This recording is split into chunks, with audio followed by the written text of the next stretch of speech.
अस्सलामु अलैकुम वरहमतुल्लाहि वबरकातुहू। मुअज़्ज़ज़ नाज़रीन, आपकी खिदमत में एक अहम मसला लेकर हाजिर हूँ।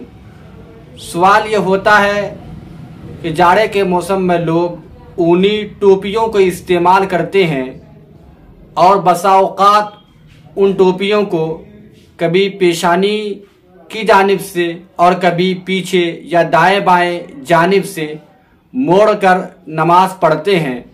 तो क्या ऐसी सूरत में नमाज सही हो जाएगी, बावजूद इसके कि पैंट या पाजामे को मोड़ कर नमाज पढ़ते हैं तो नमाज मकरूह तहरीमी होती है? तो इसका जवाब ये है कि टोपियों की वजह और उसकी बनावट चूँकि यूं ही है कि उसे इस्तेमाल ही किया जाता है मोड़ कर, और मकरूह का हुक्म उस वक्त लगाया जाता है जबकि उसकी बनावट और वजह अलग हो और इंसान उसे अलग तरीके से इस्तेमाल करे।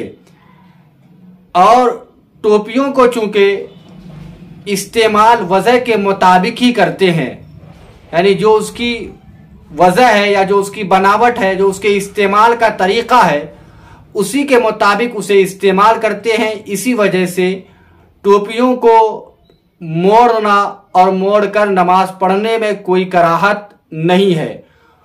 इस मसले की तफसील फतावा मरकज़े तरबियत व इफ्ता में मौजूद है।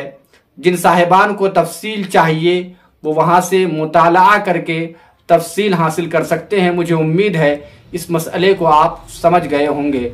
अस्सलामु अलैकुम वरहमतुल्लाहि वबरकातुहू।